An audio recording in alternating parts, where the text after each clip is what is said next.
বাচ্চা অলাবি ঐকতান ক্লাবের ব্যবস্থাপনা অলাই মায়ের পুজো বর্তমান বছর 164তম বর্ষ। অলাই মায়ের পুজো শুরু হয়েছে আমাদের অনেক আমাদের পিতা থেকে প্রপিতামহ থেকে অনেক দিন দীর্ঘদিনের পুজো।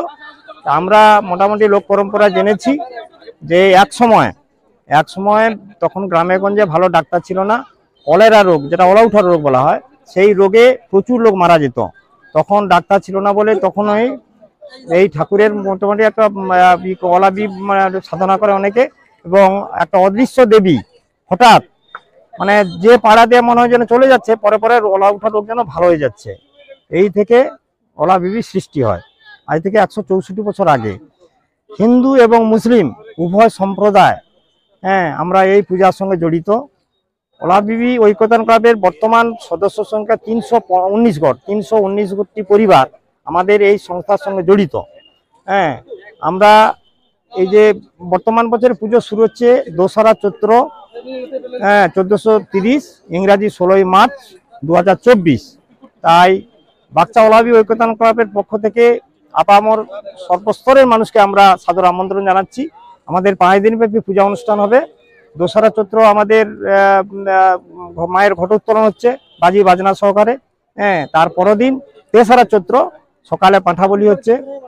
এবং আমার মনে হয় পূর্ব মেদিনীপুর জেলায় ওলাবি পূজা প্রতি গ্রামে হয়, কিন্তু বাচ্চা ওলাবি স্বতন্ত্র। এত পাঁঠা বলি পূর্ব মেদিনীপুর জেলার কথা হয় কিনা আমার জানা নেই। তাই আমাদের এই পূজার প্রসার এবং প্রচার আমরা কয়েকটি গ্রাম নয়, কয়েকটি থানা নয়, কয়েকটি জেলার মধ্যে ছড়িয়ে দিতে বদ্ধপরিকর। এবং আমরা 319টি পরিবার একত্রিত বসে সব কিছু সমাধান করি। এবং আমাদের যাই কিছু হোক না কেন আমরা আইনের মাধ্যমে যাই না, কোনো রকম কেস কাছারি যাই না। যাই সমস্যা হোক না কেন পারিবারিক, আমরা এক আসনে বসে সবার সমাধান করার চেষ্টা করি। এই জন্য আমাদের নাম ঐকতান। যাই হোক, আমি আর বিশেষ কিছু বলছি না। এবং এই বর্তমান বছরে পুজো উপলক্ষে প্রত্যেক বছর আমাদের খেলা হয়। বর্তমান বছরে আজকে 5ই ফাল্গুন 1430, ইংরাজি 18 ফেব্রুয়ারি আমাদের খেলার শুভ উদ্বোধন হচ্ছে। তাই আজকে মাঠে দেখলাম যে প্রচুর দর্শক আমাদের আহ্বানে সাড়া দিয়েছে।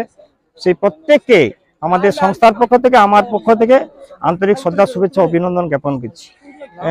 আমার নাম সূর্যকান্ত মুড়া। আমি আগে কোষাধ্যক্ষ ছিলাম, বর্তমানে আমি হিসাব রক্ষক। আমার বাড়ি বাগচা। আর আমি এই মুহূর্তে আর বিশেষ কিছু বলছি না। সবাইকে ধন্যবাদ জানিয়ে আপাতত আমার বক্তব্য শেষ করছি। নমস্কার।